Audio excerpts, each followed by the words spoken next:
Hello and welcome to Pathways, where you are invited to join me for a visit with leaders in personal development and cultural evolution. This is your host, Paul O'Brien. Today on Pathways, we are going back to the roots of Taoism, a philosophy based on the way of nature. Our guest, who for me is a bit of a modern sage, refers in his new book to the source texts of the Tao Te Ching and the writings of Chuang Tzu to provide a comprehensive exploration of Taoism's original teaching, offering a fresh take on this ancient philosophy. We'll be discussing how to gain skills effortlessly through alignment with the Tao and how to overcome the limitations of reason. Perhaps such wisdom can liberate us from the suffering inherent in a materialistic culture and reconnect us with our unfiltered true nature. Our guest is Jason Gregory, author of The Tradition of Natural Taoism, The Way of Free and Easy Wandering in Oneness. Jason is a teacher of philosophy, comparative religion, metaphysics, and ancient cultures. He's authored several books, including Effortless Living, Emotional Intuition for Peak Performance, Fasting the Mind, and Enlightenment Now. His documentaries include The Art of Effortless Living, Effortless Action, The Art of Spontaneity, The Yugas, The Great Time Cycles of the Universe, and The Art of Synchronicity. Well, hello, Jason, and welcome back to the Pathways Show. It's great to be back on, Paul. It's been a long time. Too much water under the bridge since last time we spoke, that's for sure. Yeah, well, water under the bridge is something we're going to talk about because that's one of these Taoist metaphors that you bring up in the book. And I have to say, this has been a very difficult interview for me to prepare for because your book contains so much content in its effort to communicate the essence of Taoism. And I am so grateful for that. But I think we're going to have to do another show to follow up on this. But anyway, let's start talking about Taoism. And you say that Taoism is the most bastardized and trivialized spiritual tradition in the world. What do you mean by that? Well, it's one of the traditions that a lot of people think of sort of as a secondary philosophy a lot of the time, right? So it's not their primary philosophy, not their primary spiritual tradition. So why I say it's bastardized is including that, but because also it's one of the most misinterpreted, misunderstood traditions due to a lot of poor translations of the Tao Te Ching and the Chuangzi texts, right? So there's a lot of, poor translations of the Tao Te Ching. I don't want to throw any particular authors under the bus, but when you read the actual Chinese and you relate it to the actual English interpretations, a lot of the Western audience over, decades have kind of got a lot of the time a warped version of what Taoism is. And it's not just the Tao Te Ching, it's also the Chuangzi. The Chuangzi is probably not as bastardized as what the Tao Te Ching is, but that's where it kind of stems from, right? And so that's where we get, after that you have then the Tao of business, the Tao of marketing, everything is used, the Tao is used for everything. Where, if we look at, say, Islam or Christianity, you wouldn't have like the Islam of business or something of this of this nature, right? So right. That's because the word Tao has a kind of a big meaning. And why don't we talk about that? What is Taoism? What is the Tao? Great question. And and it's hard to actually articulate, but the Tao itself is that irreducible essence of everything, right? It's the undifferentiated consciousness, the ultimate reality. You could say it's almost similar to Brahman in Vedanta.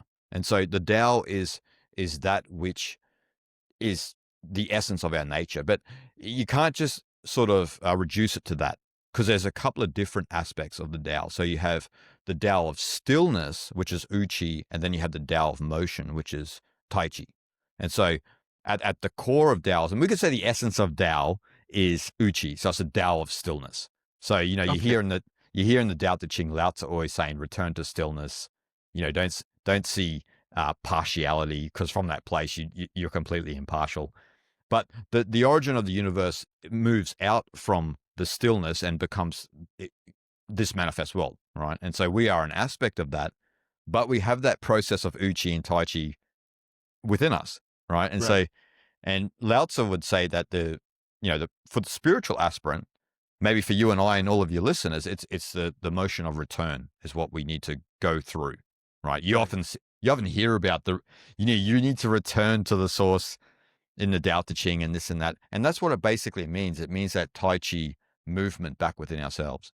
Right. And what are we returning from? Is as your book points out, Tao being the way of nature runs counter to social structure and ideology and Yeah. our conditioning. Yeah. Um, and that's what makes it fundamentally different from other religions and spiritual traditions. Um, Exactly. and you point out that it was originally a critique of Confucianism and socialization in general. But most of us think it's a good idea to be socialized. It's a good idea to have a strong sense of identity. Mm-mm-mm. So please speak to that. Yeah, but that backs on what you were originally saying, like where, a lot of traditions, spiritual traditions, even like from our parents to our education system, they tell you to get engaged, right, with the world. You need to intertwine with socialization. You need to go deep into socialization to become a solidified identity, to, have form, to have an ability to say, hey, I know who Paul is. This is Paul's role. And so I can understand Paul from where I'm sitting, right? And so, but Taoism sort of pulls the rug from underneath that and says, no, it's socialization that warps our true nature. So we have to sort of reverse our gaze and step away from that and in a sense, disentangle from socialization and culture and this and that. So it's actually, you could say, a lot of people use terms these days of identity politics and this and that. Taoism would be non-identity politics, right? So, Right. you, so you're trying not to identify with who yourself. You're trying to uh, not operate from your conditioning. You're trying to be cognizant of your conditioning, the socialization process that we've all endured. And we've all endured a socialization process, no matter whether you're from Portland or you're from Burkina Faso in Africa, right? You've all gone through a type of socialization process. And so then is that socialization process truly who we are? And so that's why Taoism became a critique for Confucianism, because Confucius was hell bent on saying, you need to abide by your role. You actually are your role, right? And so Right. where Lao Tzu and Chuang-Tzu were saying, what do you mean you are your role? Roles are only played, they're not actually who you are.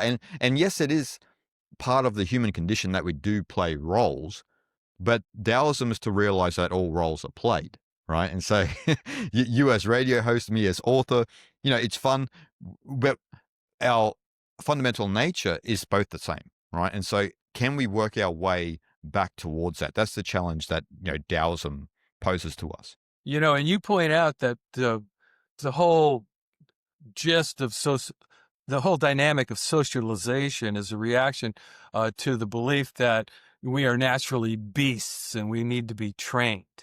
We need to cultivate virtue. This is what all the religions, other than Taoism and Buddhism, seem to be telling us. That's right. And you could look at original sin, right? Original sin, where you're a sinner from birth, and there's nothing you can really do about it. Right. And even Confucius, he believes that we are beasts from birth, so we need cultivation. And so Taoism is against the self cultivation model. Actually, this is where you have the two different philosophies of the carving and polishing metaphor, which is Confucianism, and then you have the uncarved block. So Lao Tzu is saying, return to the uncarved block, return to your raw nature. Remember your original face before you were born. You hear this in Zen a lot too. And so you need to remember your original face before you're born. Now, can we really do that? That's the question that we have to ask ourselves. But it's about moving back towards what our raw nature was before socialization stepped in, shaped us, and trained us to be who we think we are when it's actually not who we truly are, right? And so particularly in the modern day, if we look at how divisive the world is in the modern day and has been for the last, let's say 15, 20 years, can we really disentangle from it? And yes, we can, but we have to take this serious, right? You have to take Taoism at face value, not just at face value, you have to take it a bit deeper and apply it to your own life. And so that means like disentangling from ideology, disentangling from all of these belief systems that you've imposed them on yourself too, right? First of all, they are imposed by socialization, and then I use the Hundun metaphor in the book, where Hundun was the uncarved block, was the undifferentiated state, and then socialization imposed this culture and everything upon him. And then he takes the drill from socialization and begins to drill holes into his own face, because he wants to fit in with the world. He wants to be in the image of the world, right? But whereas, the metaphor of Lao Tzu leaving society is Lao Tzu doesn't want to be in anyone's image, right? He's like, I've had enough of Confucianism. I've had enough of all of this indoctrination. I want to just, whether or not he really did leave the society and went into the woods, it doesn't matter. It's a metaphor for us about how we want to live our life. We don't actually have to leave to the woods, but we have to stop operating from all of the conditioning that's been imposed upon us. So I think it's very difficult for most of us who are generally egocentric and identify with our self-image to imagine what it would be like to be in alignment with the Tao in this modern world. And one of the things I'm picking up from what you just said is that we have roles that we, enact. Role playing is the word. And so if we're more playful about the roles that we enact, I think we have to have that, have enough humility, which is a Taoist virtue, in order to be able to do that, and then kind of go with the flow.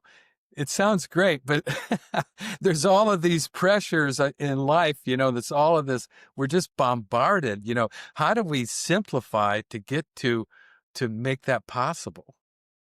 Yeah, there's a lot of things to say about that, Paul. It's first of all, what you were saying about the roles, right? I like in the Zhuangzi, there's this idea of genuine pretending. So not being sort of attached to your role, so you can just move sort of efficaciously with your life. You're like the leaf floating down the river, So, for example, if you're not identified with your role, you might be a garbage man on Thursday, but then you might be a computer scientist by Friday, right? So you're not attached to that role, and you can move efficaciously with your life, effortlessly in your life without being attached to any one thing. And, having the humility, you need to have humility to do that, right? So you have to operate almost from the zero perspective, like what we've been speaking a lot about. And if you have a lot of conditioning, if you have a lot of beliefs, then it's going to be harder for you to operate from that place, right? Like, you're not going to be able to be that leaf floating down the river, because you're going to keep hitting dams, and these are like sort of psychological cul-de-sacs that you fall in, that we all fall in actually a lot of the time, and it's related to our identity. So we can't then move effortlessly with our life as one with it, right? And so it's when we let go of the banks of the river and we allow the river's power to become our power, that's when we understand what the Tao actually is. But it requires that initial letting go and understanding that, maybe being a garbage man wasn't my thing. Maybe computer science is my thing, maybe, who knows, right? And so the second part of your question, what was it again? Well, I think I brought up how humility is the bedrock of being Yeah. able to do this. I mean, there's so many pressures. We're so inundated with information. I mean, my mind is just flooded with information all the time. And, it's kind of, no, the question was, how do we become more simple? How do we achieve simplicity in modern life? That's not an easy question for anybody to answer. No. But Well, I liken the Tao Te Ching. Lao Tzu talks about the desires of the eye and the desires of the belly. So this is a challenge from moving from complexity into simplicity. So the desires of the eye are those artificial desires that are far away. And, unfortunately, particularly modern society and modern developed world is all built on sort of this Madison Avenue mentality, where there's all of these artificial desires far away. Think of the American dream. Think of keeping up with the Joneses. Oh, Paul's got a Ferrari now. Geez, I better go out and get that as well. So, and this is what destroys people, because these are not actually essential needs. These are just artificial wants, right?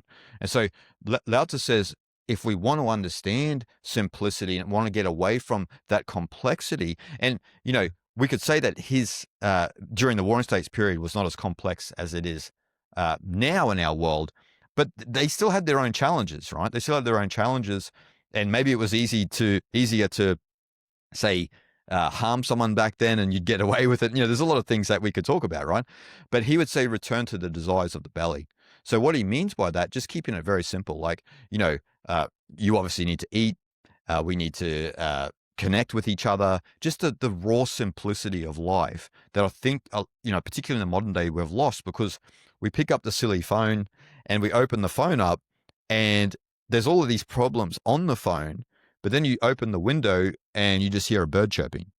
And so it's like that Bill Hicks bit from the 90s, right? He's like watching TV, he's watching CNN, and there's war and there's chaos, and he opens up the window and he hears tweet tweet, and he's like, man, where's all this stuff happening? You know, like, it's not that it's not happening, but it's like, are you taking that on as your own responsibility, right? Are you taking that on as part of your own personality?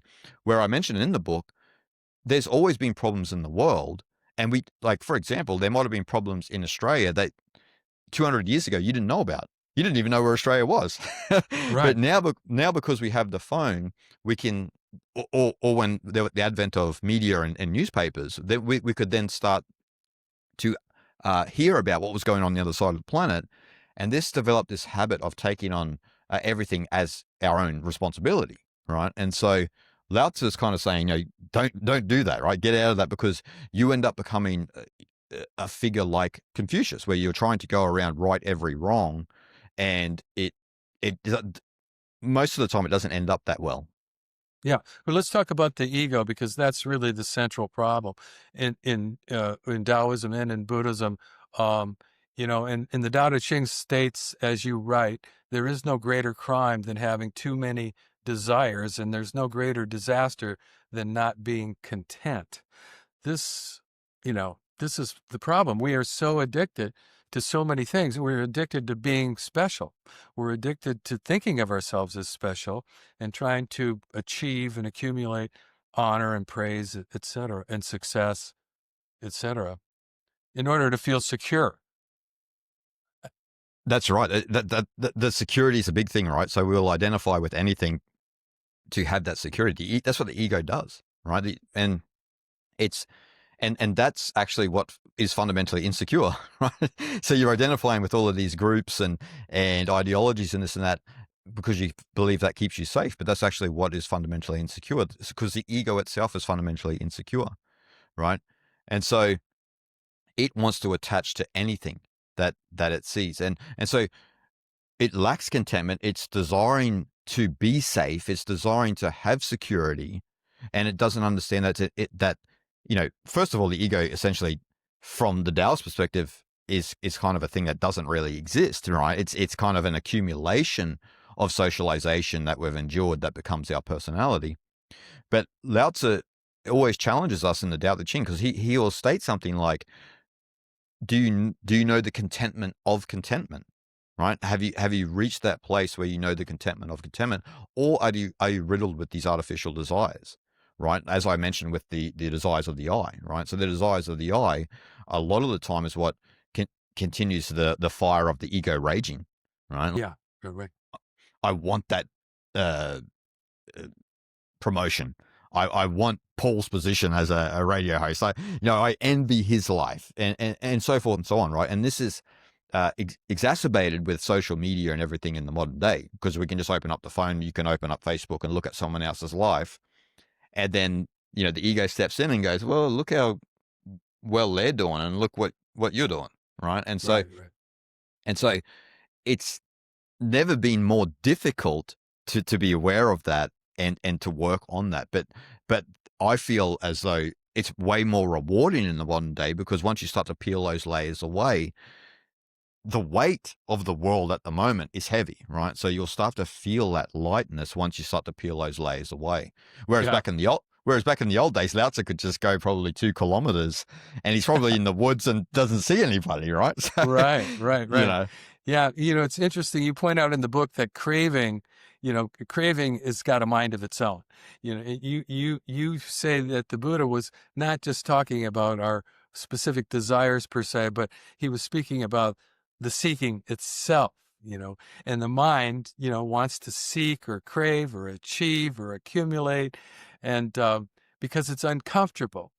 And so getting over that, I mean, I think that your book is kind of a training manual, or Taoism is kind of a training for freedom, for freedom from the pressure of trying to be somebody or trying to become somebody, and be special. And I think that relates to the fear of death too. Can you speak to the Taoist attitude about death? Well, Zhuangzi he has a good view on death, like because a lot of people would say to him in the Warring States period of China, "What about death?" And this and that, and he's like, they're always speaking about it like as most of us speak about it, in a negative way. We don't want to let go of ourselves. We can't understand sort of the end of this ego dying, right? Like because we're so attached to our identity. And Zhuangzi would always say, how do you know death is a bad thing? Right. He's not saying that dying isn't bad. Like he's obviously he can see someone dying and they're in pain and suffering, but he's like, how do you know death itself is bad? Right? Because these are the transformations of life, and everything has a transformation of life, right? And so, and the Taoists to a certain extent do believe in reincarnation in that sense, right? Yeah. Hmm. So Because they believe in there's only transformations. There's not like an end to anything. Because if the Tao is immanent within reality, but at the same time transcends it, it has this eternal quality, and so death itself is just some sort of door or gateway into another state of being, or Zhuangzi doesn't want to go too far and hypothesize about the Bardo realm or anything like this, but he's saying it is a transformation of life nevertheless.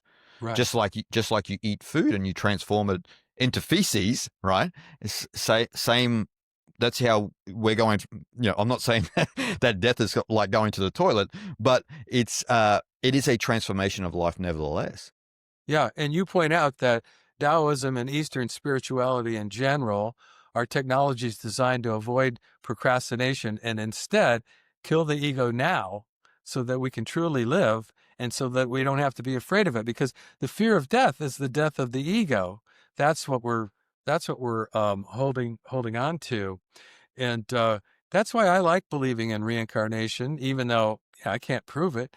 But I like believing that there is no death. It's just a transformation, like you say.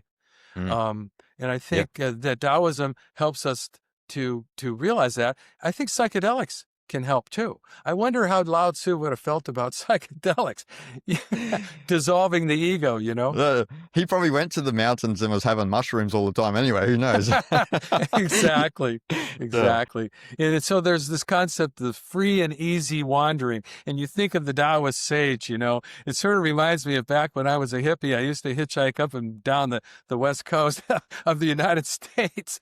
And, it was an amazing thing. It really was being in the present moment and not knowing what lies ahead. Is that the definition? Is that what does Wu Wei have to do with that? Wu Wei is a term that we've heard before with Yeah. Tai Chi, etc. Well, it does. Yeah, Wu Wei has a lot to do with that, and I love that analogy of you walking up and down the highway as a young hippie, aspiring hippie. But it's Wu-Wei is that effortless living aspect that is kind of essential to Taoism, and it's kind of a path of non-interference as well. So it's a path of you're allowing life to be, but this evokes a higher teaching, probably the highest teaching in Taoism, which you alluded to, which is Xiao Yao Yu, and this is free and easy wandering that you find in the Zhuangzi. Right, he talks a lot about Xiao Yao Yu, this free and easy wandering, and he's talking about like aimless roaming. Like there's no destination to reach, right? Life is not about reaching a destination. It's about enjoying the dance. And so there's a lot of ways to interpret this, but A.C. Graham, he mentioned it's like allowing the heart and mind to roam.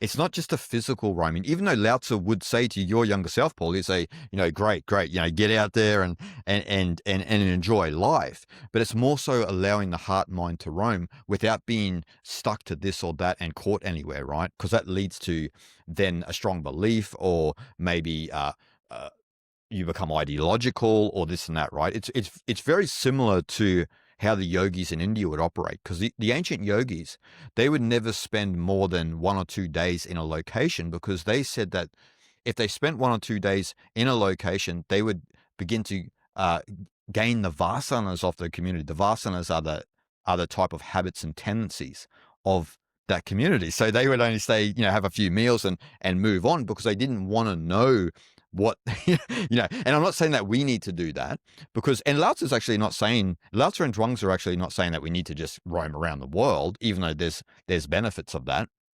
But it's about allowing your heart and mind to roam wherever it may go, without being stuck to anything. And then that cultivates this sense of ease, which I found a lot of spiritual aspirants actually don't have. They don't have a lot of ease, because they might come across Taoism or something like this, and they become a little bit of a fundamentalist about it, right? Because they don't Yeah. have that ease, and they become very anal about the teachings. Like, Yeah. oh, Paul, you shouldn't do that. You shouldn't do that, And it's Right. like, oh man. And there's nothing worse than being around someone who's overly anal, as we both know.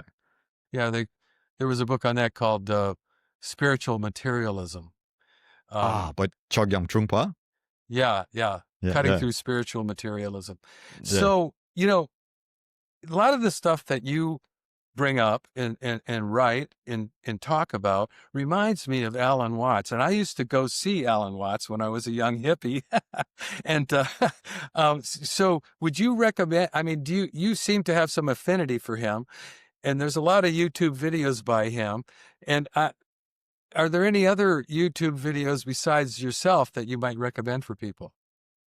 Like YouTube teachers and this Yeah, and yeah, that. Like, right. Hmm. well, obviously Alan is one great one. It's tough with Taoism, right? With Taoism, there's not that many teachers. If we're stepping outside the scope, I would say, like, if we're talking about Vedanta, for example, I don't mind Swami Sarvapriyananda, people like that, the Vedanta Society in general.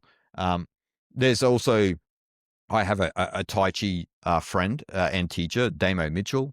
He teaches Taoism a little bit as well, but his channel is also is good as well. But in relation to Taoism, I find myself a lot of the time reading a lot of the older texts, and Right. obviously reading Alan's works and people like that. Ava Wong as well. Ava Wong is one. She's kind of a bit of a recluse, so I've never really ever spoke to her, and there's barely even any picture of her. But she's wrote a lot of great books on Taoism as well. We have run out of time so quickly, and I've got to close the show. And I want to thank you, Jason, because there's so much more we could explore, but we've run out of time. And I'd like to do it again. I'd like to have you back on the show. Thank you very much. It was a pleasure, Paul. Thank you. And I want to be sure to tell our listeners about your website, which is jasongregory.org. And for those who may be listening to Pathways live on a Sunday morning and tuned into the show late, this is your host, Paul O'Brien, producer of the Visionary I Ching Oracle, an app that supports great decisions and perfect timing. And we're so glad you're with us today and have the ability to review all of the hundreds of interviews in our online archive. You can play and or share this program whenever you want via the internet or as a free podcast, and I'll tell you how in a minute. Today, we've been visiting with Jason Gregory, author of The Natural Traditions of Taoism. And I want to say a heartfelt thank you to all of our listeners for tuning into Pathways, which is broadcast on KBOO.FM in Portland, Oregon. Or perhaps you have a free subscription to our podcast, which you can find at divination.com. That's spelled DIVI, nation.com, or by searching Pathways Radio on Paulo's YouTube channel, where you can give us a thumbs up and subscribe. And please do feel free to forward a link to your friends. So this is Paulo bidding you adieu and reminding you to tell your friends about Pathways Podcasts. And thanks again to Jason Gregory and to all of you listeners for tuning in and being a part of the Pathways conversation.